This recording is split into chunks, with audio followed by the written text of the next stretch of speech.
அனைவருக்கும் வணக்கம். இன்னைக்கு நாம பார்க்க போகிறது சப்த கன்னிகளுடைய வரலாறு. சிந்து சமவெளி நாகரிகம் தோன்றின காலத்திலிருந்து இன்னைக்கு வரைக்கும் இந்த சப்த கன்னிகளை நம்ம கிராமம் தோறும் வழிபட்டுட்டு வரோம். ஏன் நகரங்களில் கூட இந்த சப்த கன்னிகளை நம்ம பார்க்க முடியுது. யார் இந்த சப்த கன்னிகள்? நம்ம எல்லாருக்கும் இப்போ நல்லா தெரிஞ்ச சப்த கன்னின்னா வராகியம்மன். வராகியம்மனுடைய புகழை நிறைய பேர் ஒவ்வொரு பஞ்சமியும், தேய்பிறை பஞ்சமி, வளர்ப்பிறை பஞ்சமின்னு எல்லா பஞ்சமி நாள்கள்லையும் வராகியம்மனை நம்ம வழிபாடு செய்கிறத பற்றி விரிவாக பார்த்துட்டே வரும். நிறைய சேனல்ஸில் அதை பற்றி அப்டேட்ஸ் பார்த்துட்ருக்கோம். மற்ற சப்த கன்னிகளை பற்றி நம்ம தெரிஞ்சுக்கிறது இல்லை. இந்த சப்த கன்னிகள் யார்? நவ கிரகங்களை எல்லாம் உருவாகிறதுக்கு முன்னாடியே இந்த சப்த கன்னிகள் தோன்றினாங்க. 7 கடவுள்களும் 7 சப்த கன்னிகளுமே 7 கடவுள்களுடைய அம்சங்களாக பிறந்தவர்கள். தாய் தந்தை இல்லாமல் கன்னி பெண்களாகவே பிறந்து 7 விதமான பிரச்சனைகளை தீர்த்து கொடுக்கக்கூடியவர்கள். 7 லோகத்திலையும் 7 பிரச்சனைகளையும் நமக்கு தீர்த்து கொடுக்கக்கூடிய வல்லமை படைத்த தெய்வங்கள் இந்த சப்த கன்னிகள்.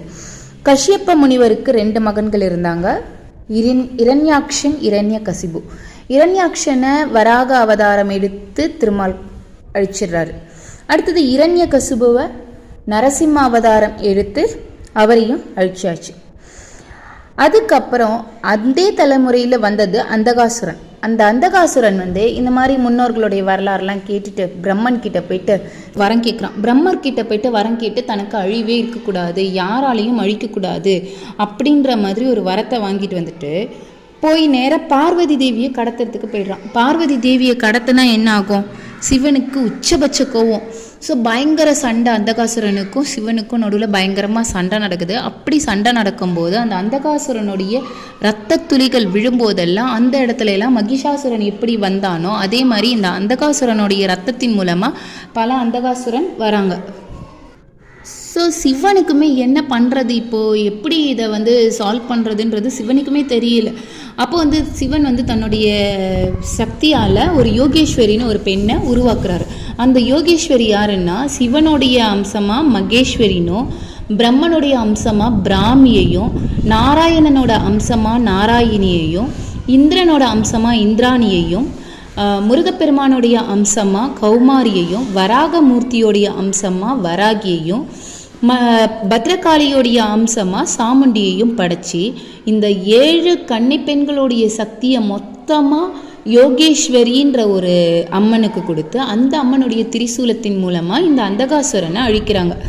அதுக்கு அடுத்தது சும்பன் நிசும்பன் அப்படின்னு 2 பேர் பிரம்மர்கிட்ட யாராலையும் எங்களை அழிக்க முடியாது அப்படின்ற வரத்தை கொடுங்க, கன்னி பெண்களை தவிர்த்து வேறு யாராலையும் எங்களை அழிக்கக்கூடாது அப்படின்னு சொல்லிட்டு சொன்னோன்னே பார்வதி தேவியோடைய அம்சமாக 7 கன்னி பெண்களாகவே பிறக்கிறாங்க. ஸோ பார்வதி தேவியின் வரத்தின் மூலமாக இந்த கன்னி பெண்கள் பிறந்து வீரபத்ரனுடைய துணையோட ஒவ்வொரு ஊருடைய எல்லையிலையும் காவலுக்கு இருக்காங்க. இதுதான் இந்த கன்னி அம்மன்னு நம்ம வழிபடக்கூடிய அம்மனுடைய வரலாறு. இதை நம்ம 7 கல்லை மட்டுமே வச்சு வழிபாடு செய்யக்கூடிய வழக்கம் முந்தைய காலத்திலிருந்தே இருக்குது. இதை பற்றி மார்க்கண்டேய புராணத்துலேயும் சொல்லியிருக்காங்க, ரிக்வேதத்துலேயும் சொல்லியிருக்காங்க. இந்த 7 கன்னி பெண்களில் பிராமி பிரம்மனுடைய அம்சம்னு சொல்லிட்டோம். இவங்க சரஸ்வதி தேவி போல நல்ல கல்வி, செல்வம் இதெல்லாம் கொடுக்கக்கூடிய வல்லமை படைச்சவங்க இந்த பிராமி. இவங்களை நம்ம வேண்டிட்டு வரும்போது நமக்கு ஏதாவது தோல் சம்பந்தமான நோய் வியாதி இதெல்லாம் இருந்துச்சுன்னா நமக்கு நிவர்த்தி ஆகும். இந்த பிராமி தான் இருக்கக்கூடிய மிச்ச 6 பெண்களுக்கு அக்கான்ற மாதிரி. இந்த பிராமிக்கு அடுத்தது சிவன் மூலமாக தோன்றியோனவங்க மகேஸ்வரி. இந்த மகேஸ்வரி சிவன் எப்படி கோபத்தின் அம்சமோ அதே மாதிரி இந்த மகேஸ்வரி சாந்தத்தின் அம்சமாக இருக்காங்க. இவங்களை வேண்டும்போது எல்லா பிரச்சனைகளையுமே நமக்கு தீர்த்து கொடுக்கக்கூடியவங்களாக இருப்பாங்க. அடுத்தது பார்த்தா கௌமாரி யாருடைய அம்சம்னு பார்த்தா முருகனுடைய அம்சம்.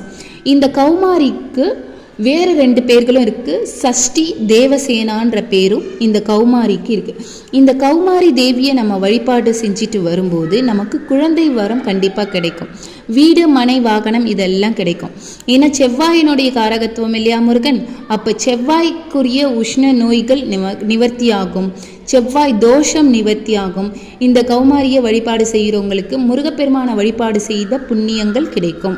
அடுத்தது வைஷ்ணவி தேவி. இந்த வைஷ்ணவி தேவி விஷ்ணு பகவானுடைய அம்சமாக தோன்றியவர். இந்த நாராயணி சங்கு சக்கரம் இதெல்லாம் வச்சிருக்கக்கூடியவங்க. இவங்க கிட்ட சங்கு சக்கரம் இருக்கும். இந்த வைஷ்ணவி தேவி கிட்ட நம்ம பார்க்கலாம் சங்கு சக்கரம் இருக்கும். விஷக்கடியோ விஷ நோய்களோ நமக்கு ஏற்பட்டுச்சுனாலோ அதனுடைய தாக்கம், விஷத்தினால ஏற்படக்கூடிய தாக்கத்தை நிவர்த்தி செய்யக்கூடியவர் இந்த வைஷ்ணவி தேவி. அடுத்தது வராகி. வராகியை பற்றி நமக்கு தெரியாததே இல்லை, நிறைய தெரிஞ்சு வச்சுருக்கோம். ஆனாலும் கற்றது கைமண் நலவுன்னு சொல்கிற மாதிரி நமக்கு தெரிஞ்ச நிறைய விஷயங்கள் இந்த வராகியை பற்றி தெரியும். இருந்தாலும் ஒரு சில விஷயங்கள் இந்த வராகியை பற்றி இந்த பதிவில் நம்ம பார்க்கலாம். என்னென்னா, இவங்க பார்வதி தேவியோடைய படைத்தளபதியாக இருந்தாங்க.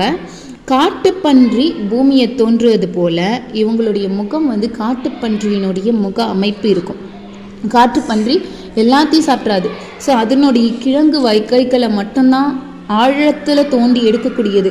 ஸோ நமக்கு ஆழ் மனத்தில் எவ்வளோ பெரிய பிரச்சனை, எவ்வளோ பெரிய துன்பங்கள் நம்ம வாட்டி வதைக்குது அப்படின்னா கூட அவங்க கையில் இருக்க ஏற்கலப்பையை கொண்டு நம்ம மனசை உழுது செம்மைப்படுத்தி நம்மளை பக்குவப்படுத்தக்கூடியவங்க இந்த வராகி அம்மன்.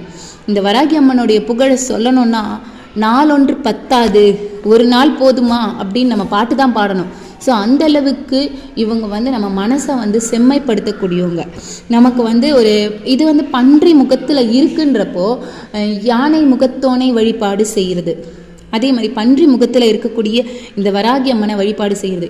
இது ரெண்டுமே கேது தோஷத்தையும் போக்கும். ராகு கேது பிரச்சனை இருக்கவங்க கூட வராகி அம்மன், அதாவது முகம் மாதிரி இருக்கக்கூடிய, முகம் மாறி இருக்கக்கூடிய கடவுளை வழிபாடு செய்யும் போது நமக்கு நன்மை கிடைக்கும். அடுத்தது பார்த்திங்கன்னா நமக்கு